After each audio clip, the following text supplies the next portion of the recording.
Welcome, this is Josh Reeves with Mile High Church in Lakewood, Colorado. Thank you for tuning in to our podcast today. For more information about our church, please visit our website, milehighchurch.org. So the Buddha is said to have shared the following parable.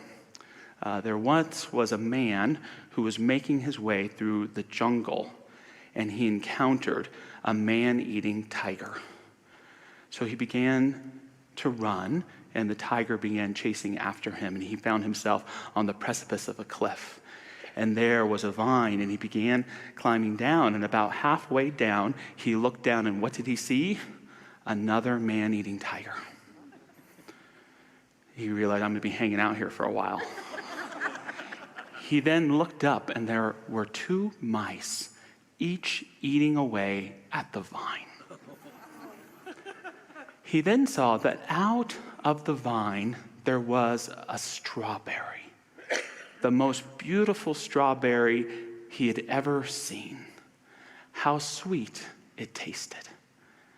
That's the end of the story. What's the moral? Strawberries are in season. Life is filled with disappointments. Anybody else? Enjoy the moment? Yeah. There is something beautifully transcendent in that story, that no matter the challenge we may be faced with in our lives, the divine mind can provide us with an opportunity for transcendence, the ability of the human spirit to rise above any difficulty. Now, we're a very positive-minded folk here, and so I like that the Buddha can give us some harsh rationality. And I love positivity, but I've made my mark in the realm of sarcasm here or there in my life. I have the honor of putting together our daily pearls, which you can sign up for online. It's a daily piece of inspiration, and every once in a while I let some sarcasm slip in there, but I try to pull those out. And so I have a couple daily pearl rejects for you today that I do think speak to our message. So the first comes from an incredible Buddhist teacher by the name of Shunryu Suzuki, and he shares, life is like stepping onto a boat which is about to sail out to sea and sink. See you, everybody. Does it resonate? Yeah. Here's another one that speaks to my heart a little bit more from the great Kurt Vonnegut. We have to continually be jumping off cliffs and developing our wings on the way down. Doesn't life feel that way sometimes? Making our way out of no way. Yet knowing that each of us has been given this intuition of how to be, of what to do, of how to show up. The great Joseph Campbell tells the story of once watching one of those old Disney nature documentaries. Do you remember those? They were very much the first of their kind in terms of documenting and videoing nature and animals. And he speaks to watching one of these films where Mama Sea Turtle is on the shore and planting her eggs. And just a few days later, all these little green tanks come out. And he comments on the wonder of Mother Nature, because every one of these little turtles knows just what to do to head towards the water. None get lost. They're not going every which way. Each intuitively knows to move towards that water. And because it's dangerous, the birds are coming down and getting some of them. And they're moving through there, and Campbell's amazed. Are they afraid of the big waves? No, not at all. And just when they get through the waves, the fish start at them. And he comments, life is tough.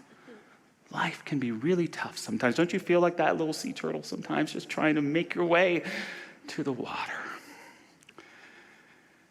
It's amazing to me not to try and sugarcoat the challenges of life, but when we realize that they sometimes can just as much be a catalyst for becoming our highest and best self.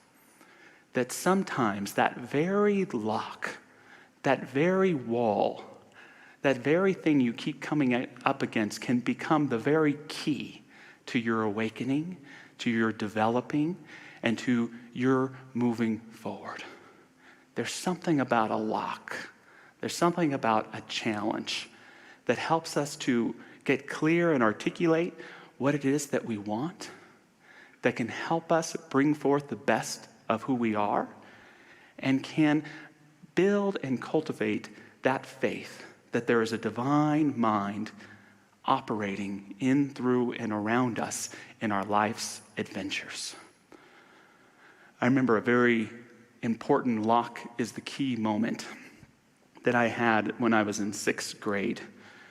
And I made the decision to run for student council president. Looking back, I still don't know why I did it. My mom was kind of a political junkie, so I guess, and it was an election year, it was 1992, and so I guess that's what made me want to do it.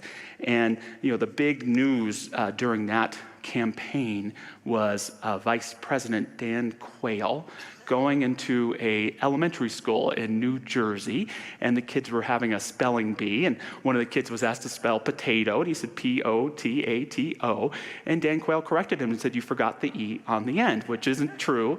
It isn't supposed to be there, and of course, the media totally understood the mistake and let it go immediately. No, they did not. They let him have it. For a very long time, and I was just as guilty because I decided to use Dan Quayle as the character for my campaign. And so I had all these posters made up with Dan Quayle saying things like "Voot for Josh," all misspelled. And it was a powerful learning experience because apparently 6th graders don't generally have their finger on the pulse of American politics. And so they had thought that I just didn't know how to spell. First rule of politics, never underestimate the intelligence of your constituents, but don't overestimate it either. And so it's election day, and all the kids get to make a speech. And I'm preparing to give mine, and I've got another great political savvy trick. One of the great lines of that time was George H. Bush saying, "Read my lips, no new taxes." And he had to raise taxes, which some people argue is why he lost the election that year. But I had all these wax lips made up that said, "Vote for Josh." It was a great idea, I thought. And I got up there to speak. I'd never given a speech before, and it went over really, really well. I was, called to this sense of leadership, of wanting to serve others. People laughed at my jokes. There was an energy in the room that was a little bit electric, and I'm probably over-exaggerating it, but it was powerful for me, and I left that stage walking on air and knowing I have this thing. And a few hours later, I was informed that I did not win the election. It was close, but I had lost, and I took it very stoically. And I rode my bike home, and I got into my room, and I laid down in the bed, and I just started bawling. I just started crying. I didn't even know where it came from. I just started crying so much, and it was one of those cries you didn't want other people to hear, so you know those? And my mom heard me, and she came into my room, and it's kind of a tender memory for me today because I don't think I have ever felt as loved by my mom as I did in that moment as she was comforting me. And it took me years to realize, but I realized that those tears were the result of coming up against a lock, but ultimately the fact that had opened up in me a knowledge of what I was here to do in my life, about something that I loved, this call to be of service to others. This, even though I can be a nervous wreck even right now speaking to you, this kind of joy of getting to speak to others and maybe a little bit of liking being in the spotlight a little bit. This idea of creating that sense of community in a space of connection. So this lock, this door, this wall that I hit, unlocked in me an experience of my true talents and passion. And that's why I entitled the message today, "The Lock is the Key." Abraham Maslow said, "A musician must make music, an artist must paint, a poet must write, if he is to be ultimately at peace with himself. What one can be, they must be. This need we may call self-actualization. This tendency might be phrased as the desire to become more and more what one is, to become everything that one is capable of becoming. What is that for you? Is it an art? Whatever it may be in the art of your life, supporting your family and loved ones, how you show up in the world. It's amazing, not every challenge, but how a challenge can actually be created by the very drive within us to be the best of what we are. An interesting way to think about the locks that we run up against, that they're there to unlock the best of what is within us. And so in exploring this topic of our challenges, I invite us to think about what might be challenging us in our lives. And to ask ourselves, not how is this challenge providing a negative experience for me, but how is it calling forth the best that is within me? An interesting thing about a lock is it stops us. It forces us to pause. And I think the most important thing running up against a lock can do is it can help us clarify what it is that we want in our lives. Too often we run into a challenge and we begin to find our identity in it. We start to set up camp in it. Before we know it, we're all challenged all the time. We eat breakfast with our challenge. We take it to work with us. We eat dinner with it. We go to bed with it. We wake up with it on our mind in the morning. We become kind of obsessed, and then what happens is we begin to reflect the challenge, and it shows up in us as complexes, as neuroses, as personality flaws. And we're all of a sudden trying to fix ourselves because we're blaming ourselves for the challenge happening in the first place, when if we just would pause and say that this challenge isn't a reflection of who I am, this challenge is helping me to clarify what I want and to question myself about why I don't have it. And then that something powerful can be unlocked, and we can begin to make the simple choices to choose not what we don't want any longer, but to step more powerfully into what we do. Viktor Frankl, the great psychologist, tells the story of having a man come and see him for therapy who had been for a long time in the U.S. military and a U.S. diplomat. And the gentleman's struggling, this is during the Vietnam era, with some American foreign policy, and he just doesn't like his job. And before seeing Frankl, he had spent 5 years in psychotherapy, with the psychotherapist telling him that clearly you have a major father issue that you have projected upon the military, and in order to be happy in your job, you're going to have to deal with your dad issues and with your authority issues so that you can be satisfied in your job. Frankl's psychology that he called logotherapy was a little different. It was honoring of complexes and neuroses, but it was really built around the idea that life is about discovering and experiencing meaning and fulfillment.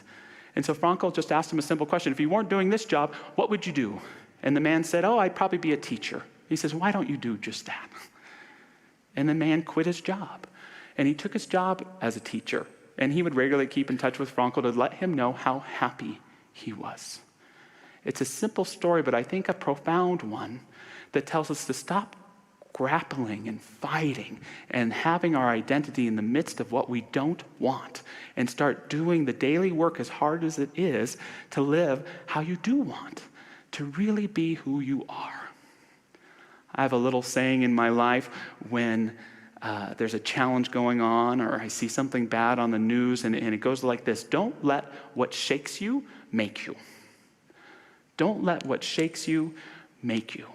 It's so easy to see a horrible event on the news. It's so easy to have a conflict with someone you love. It's so easy to be annoyed by someone's behavior, and then to live down to the negative experience that gives you.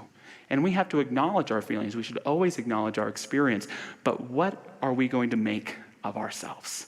How are we going to respond? Are we going to live down to the challenge? Or are we going to say, this challenge is going to awaken the best in me to bring into my life? Because locks, they make us pause to think about what it is that we really want, and sometimes to appreciate what we had before the challenge occurs. But they also are designed to call forth the best of ourselves, to help us know that this challenge doesn't possess me, but I possess it. And I'm going to walk right through it by demonstrating the best of myself, the best of who I am. You remember Alice in Wonderland? We have Alice fans here. My daughter was her for Halloween. I almost dragged her out here, but... And whichever Alice story you know of, at some point she chases a little white rabbit down the rabbit hole, and she finds herself in this kind of wonderland purgatory, right? This kind of waiting room. There were doors, this is from Carol's version, there were doors all around the hall, but they were all locked. And when Alice had been all the way down one side and up the other, trying every door, she walked sadly down the middle, wondering how she was ever to get out again. And have you ever found that in your life? You know you're in this waiting period. You know something new is upcoming, but it seems like every opportunity is locked to you. Locked door after locked door after locked door. Why is that? And sometimes I wonder in a spiritual sense as if all of these doors are simply there to tell us of all the people who've walked through before in their own way and their own time. But there's a reason you can't go through those doors. It's because it's not your door. Again, to quote Joseph Campbell, who says, "Where there is a way or path, it is someone else's path. You are not on your own path. If you follow someone else's way, you are not going to realize your potential." Campbell would speak of Arthurian legends, the Knights of the Round Table, and he would say that when they would go on an adventure, each knight would find the place in the forest where it was most dark and no one had entered before. I'm not asking us to do that today, but to simply recognize that we are here to make our own way. And there's something so powerful that happens when we bring forth the best of ourselves. It's like the universe springs into action. Mother Nature intuited in us, and exterior all around us begins to give us support along the way. Alice finds a golden key on a table, symbolizing her uniqueness, symbolizing her true self. And she starts walking around and she's trying to see if it fits in any of the locks, and it doesn't. And finally, she sees this little red curtain, and she goes down and she opens it up. And there's a keyhole there, and she sticks it in, and it fits. And it opens. It's another powerful lesson about the life of spiritual adventure, is that there's rarely a door that says, "Josh, come in this way." We have to look sometimes for those tiniest of openings, those little slivers of opportunities to start a conversation, to take a little risk, to be a little bold, to try something new, to be a little bit more transparent and authentic. These little opportunities become openings that open doors for us in our lives. The key unlocks the door, but there's one problem. Alice isn't big enough to fit in. And this is where that magical support begins to come in, because she sees a little bottle on the table. And what's it say? "Drink me." So she drinks it, and she shrinks all the way down. And she goes to open the door, and there's one problem. She forgot the dang key. It's up there on the table, right? And there's something here spiritually as well. I don't mean to get so into the metaphysics of Alice in Wonderland, but there's a powerful life lesson here too, is that just bringing forth the best of ourselves doesn't open the door, nor does just depending on that supernatural support of the divine. They have to go together. This clarity about knowing what you want, this boldness to bring forth the best of who you are, when we bring those things, then the divine can spring into action, and we can find those right opportunities, those incredible relationships that seem to come just at the right time, that book we read in that line that gives us the inspiration we need. It's then that the universe springs into action, and we know just what to do. And Alice looks down, and there's a little piece of cake, and it says, "Eat me." And Jefferson Airplane writes a song about it, right? She says, "Well, I'll eat it, And if it makes me grow larger, I can reach the key. And if it makes me grow smaller, I can creep under the door. So either way, I'll get into the garden, and I don't care which happens. And that, to me, is the understanding of enlightenment. When we bring forth the best of ourselves without demanding just what the path is supposed to look like. When we let the divine in to begin articulating and supporting us in the journey. Alice makes it into Wonderland, and before too long, she now wants to get back home. And there's this other mischievous support character named the Cheshire Cat, right? And she encounters the cat, and she's trying to get home. And he says, "Which way are you going? Where are you trying to get to?" And she says, "I don't know." And he says, "Oh, great! Don't worry. Any path will get you there if you don't know where you're going." But we're giving another powerful life spiritual lesson there, that when we do have a sense of who we are and where we want to go, then anywhere will lead us there as well. To have that faith in your own heart, to have that vision, but to not be so attached to it that you can't recognize a mind greater than your own operating on it, allows us to live that life adventure where every lock becomes a key to stepping deeper into ourselves and greater into our livingness. Our founder, Ernest Holmes, said, "We are looking for something secure, something we can put our trust in. The thing we are all seeking is reality. We may call it God, we may call it peace of mind, we may call it the kingdom of heaven, but in the last analysis, it is a search for that alone which is permanent. We all know enough about reality to readily believe that if we could push farther into it, there would be wonderful experiences to enjoy. Everyone has at times felt if they could just do something to break the bonds within themselves, open up some door which appears to be closed, they would step into completion and be instantly perfect." Prepare that pathway to move to a deeper degree of the awareness that there is a divine presence in your heart space, in the center of who you are, in your grandest truth. Unlock the knowledge that there is an infinite, yes, infinite power within you, an infinite amount of possibilities around you. And as you access this divine brilliance that, yes, is yours, but it belongs to everyone, it expresses uniquely through you in an incredible way. Stop locking yourself out of your own inner wonder. Stop locking yourself out from experiencing the divine beauty that is in you.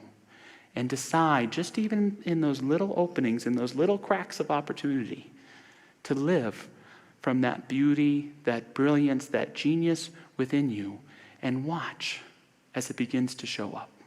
Watch as it begins to flower and blossom, and watch as the doors that have been closed to you, even if they remain closed, guide you to open ones, guides you into greater degrees of livingness, into greater opportunities to be yourself, into that experience of your divine magnificence.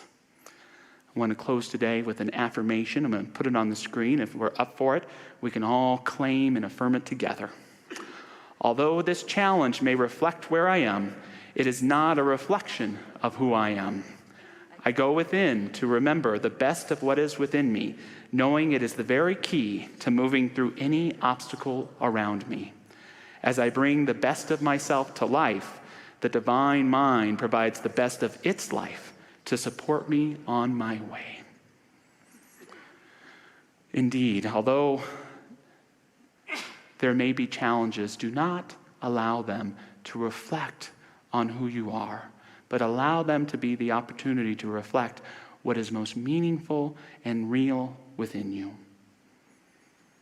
And know that as you bring the best of yourself to life, the very key the divine made you with begins to fit in all those places around you that unlock the highest possibilities for your well-being, your thriving, your adventure, your forgiveness, and your fun. So just going into prayer today, I invite you to join me if you so choose. I want to invite any of our practitioner prayer partners to stand and remind anyone watching online that we have online practitioners as well, that if you click the link on our watch page on our website, you can be taken to a Zoom room to receive affirmative prayer. So I just speak this word, knowing and affirming that the divine speaks through all experiences. But in particular, I honor how it speaks to our hearts through challenging experiences, through the seeming locked doors, through frustrations or uncertainties, through repetitions of bad habits or habitual living. I simply know that power of the divine to, even through these things, call forth what is best within us, to light that fire in our minds, to call forth the breeze of our hearts, to move us into that greater expression of who we are, that is all our life needs, to hear and to receive that divine message of what is to be and what is to become. So we open doors of healing. We open doors of prosperity. We open doors of an even greater love to share with those we care most for and with those who care most for us. Inner doors, exterior doors, all of those openings. Thank you, God, for all of these opportunities that make me more who I am and allow me to bring my talents to the world. So honoring your talents, honoring your precious uniqueness, may we express it knowing that indeed that being our highest self co-creates with that divine mind a life of grand joy, deep compassion, and enlightened peace. And so it is. Amen. Thanks for listening to the Mile High Church podcast. This podcast is made possible by the generous contributions from listeners like you. To make a donation, please visit milehighchurch.org.